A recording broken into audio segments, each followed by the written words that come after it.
Nunca supe en qué momento la vecindad dejó de ser mi refugio y se convirtió en un lugar donde las sombras parecían observarme con una paciencia malsana.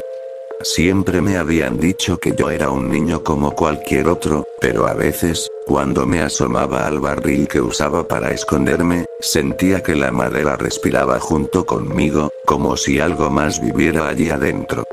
Pensé que era imaginación, hambre. O quizá un susto pasajero. Pero con el tiempo fui comprendiendo que no, que había algo más. Algo que esperaba por mí desde antes de que yo mismo supiera quién era. Recuerdo esa mañana. El cielo estaba cubierto por un gris enfermo, tan espeso que parecía sudar. Las paredes descascaradas de la vecindad parecía que latían, como si estuvieran hechas de carne vieja. El olor a humedad siempre había sido fuerte, pero ese día era distinto. Olía a hierro, a óxido. Y a algo más pesado, algo que no conocía todavía pero que después reconocería demasiado bien. Las piedras del suelo parecían tener grietas nuevas, largas y profundas, como si manos invisibles las hubieran arañado durante la noche. Me desperté dentro de mi barril. No recordaba haberme dormido allí, pero a veces mi memoria fallaba. Quizá porque siempre tenía hambre o quizá porque algo dentro de mí empezaba a perderse. Cuando salí, escuché los ruidos habituales. Pasos pesados, regaños, el eco de la vida común. Pero bajo todo eso había otro sonido, uno que antes no estaba. Era como un golpeteo lento, húmedo, que parecía venir desde la parte más vieja de la vecindad. Como un corazón enterrado bajo el concreto. El primero que vi fue a don Ramón. Estaba sentado afuera de su casa, con el rostro más pálido de lo normal. Sus manos temblaban, aunque trataba de esconderlo. Parecía que había envejecido 10 años de un día para otro. Tenía la mirada fija en el suelo, pero yo sabía que él también escuchaba ese golpeteo. Sus ojos vibraban levemente cada vez que el sonido se repetía. El miedo le hacía sombra al cansancio. Doña Florinda y Kiko estaban en su puerta, aunque ese día no discutían ni gritaban. Ella miraba al interior de la casa, como esperando que algo saliera. Kiko estaba a su lado, inmóvil, con una expresión que nunca le había visto. Sus mejillas infladas parecían desinfladas por primera vez, y sus ojos grandes temblaban como si algo invisible los sujetara. Quizá lo mismo que sujetaba a todos nosotros. Yo caminé por el patio sintiendo que mis pasos no eran míos. Cada movimiento se sentía ajeno, como si mis piernas fueran marionetas guiadas por hilos demasiado tensos. El golpeteo seguía allí, cada vez más fuerte, más marcado. Parecía que marcaba un ritmo. O una orden.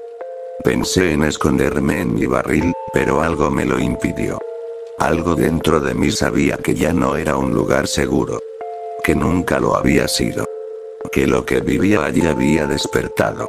No sabía qué era, pero lo sentía mirándome desde la oscuridad del hueco. Era como si una boca enorme se hubiera abierto dentro de la madera. Ese día el profesor Girafales también llegó. Pero no trajo flores. Su presencia, que usualmente llenaba el patio con un aire de orgullo y cortesía exagerada, ahora se sentía tensa, cortante.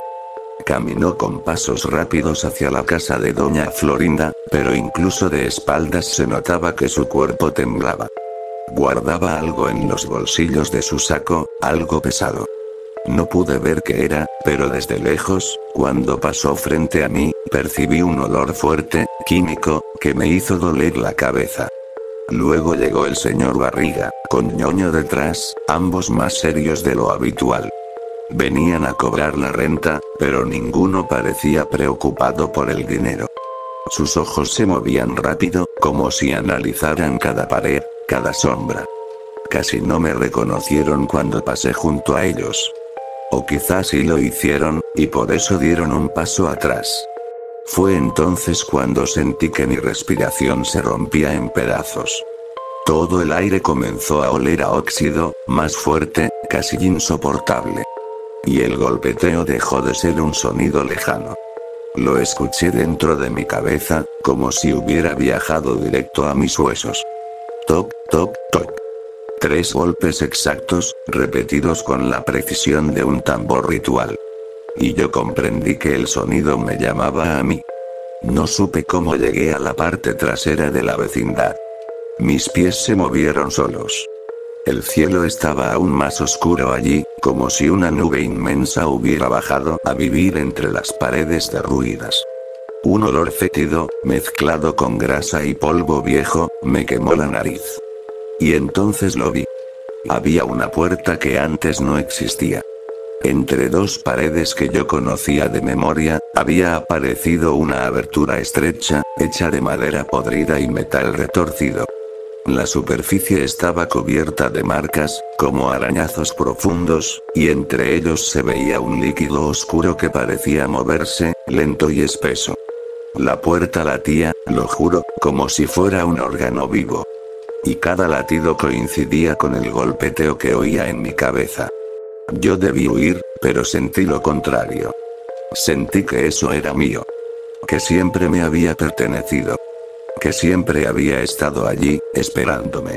Dentro de mí algo se abrió paso, una sombra que no sabía que llevaba. No era terror lo que sentía, sino una calma pesada, como si por fin hubiera encontrado un lugar donde encajar. Toqué la puerta. Se sentía caliente. Tan caliente que casi quemaba, pero no logré apartar la mano. Entonces escuché un susurro. No venía de afuera. Venía de dentro de mí. Un susurro sin palabras, solo una intención. Una orden que no comprendía pero que obedecí sin cuestionar. La puerta se abrió sola. Y yo entré. No recuerdo lo que vi.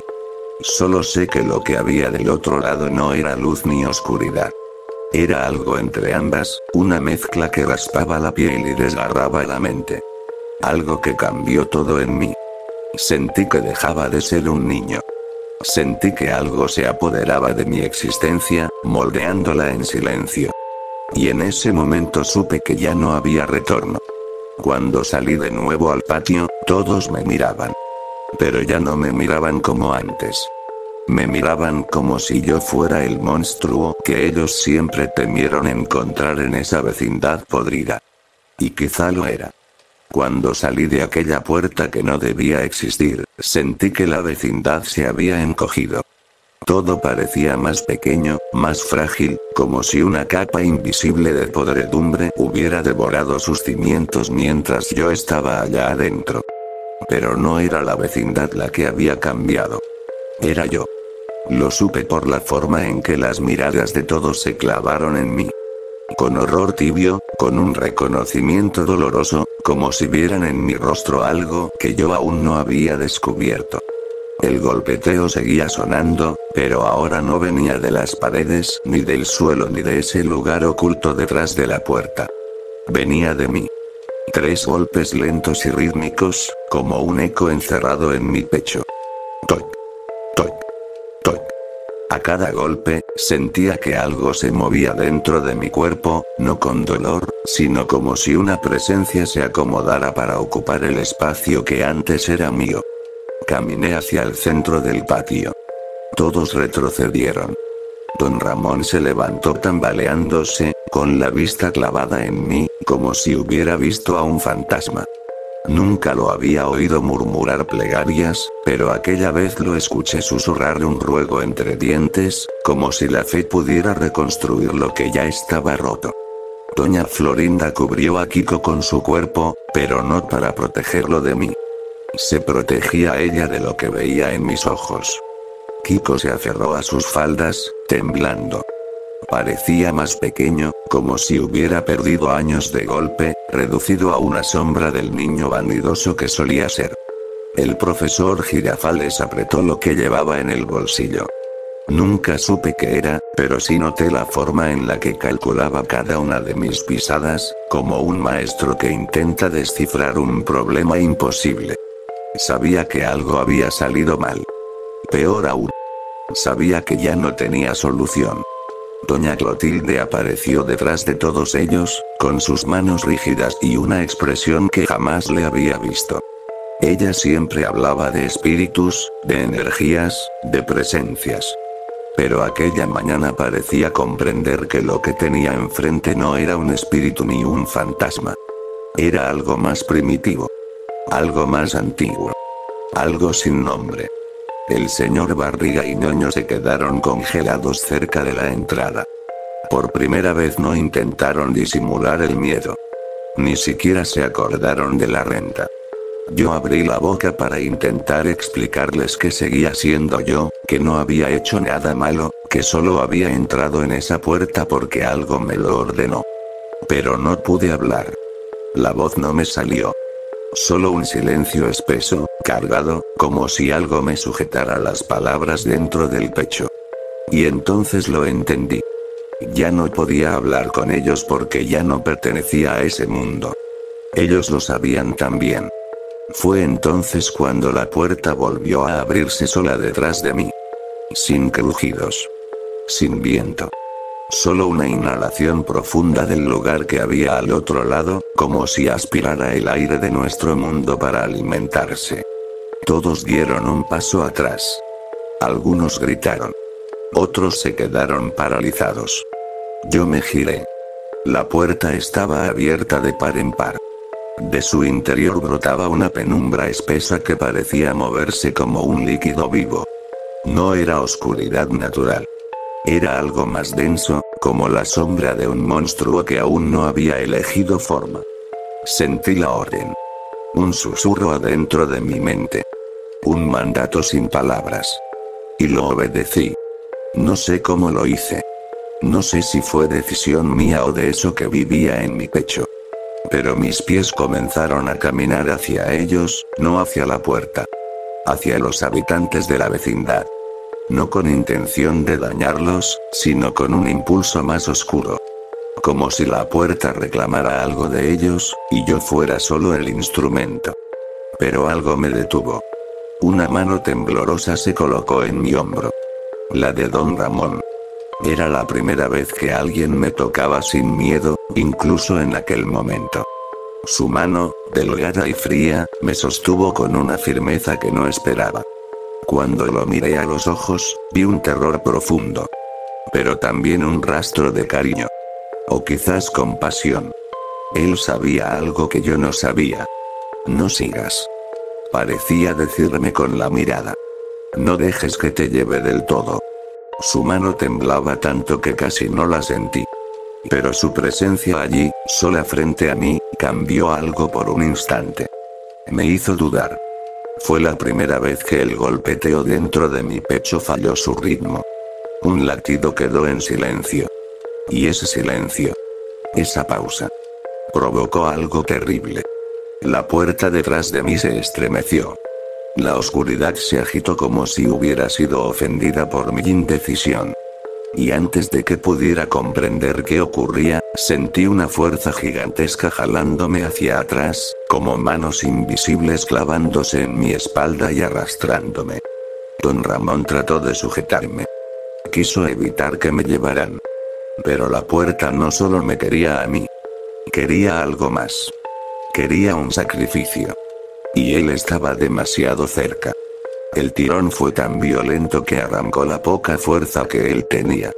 Lo vi perder el equilibrio, lo vi caer, lo vi ser arrastrado conmigo. Sus ojos se encontraron con los míos por última vez. No había grito. No había palabras. Solo resignación. El patio entero estalló en gritos. Yo intenté soltarlo. Intenté empujarlo hacia afuera. Pero mis manos ya no respondían como antes. Y la puerta no soltó a ninguno de los dos. La oscuridad nos tragó. Sentí frío. Sentí vacío. Sentí que la vecindad desaparecía detrás de mí, convirtiéndose en un sonido lejano, como un recuerdo muerto. Lo último que escuché antes de que todo se apagara fue el llanto de Ñoño, el grito quebrado de Kiko, y un golpe sordo que quizás fue la caída de doña Florinda desmayándose. Después ya no hubo nada. Cuando abrí los ojos, no supe cuánto tiempo había pasado. No había luz. No había espacio. Solo un latido. El mío. El de eso. El de ambos, mezclados. Toc. Toc. Toc. 3 golpes. Y comprendí que la puerta se había cerrado para siempre. Que no había salida. Que ya no era un niño. Ni un habitante de la vecindad. Ni siquiera algo que pudiera llamarse humano. Ahora era parte de aquello que vivía aquí. Un instrumento. Un guardián. Un reclutador de almas perdidas. La puerta me había elegido. Y tarde o temprano. Volvería a abrirse otra vez.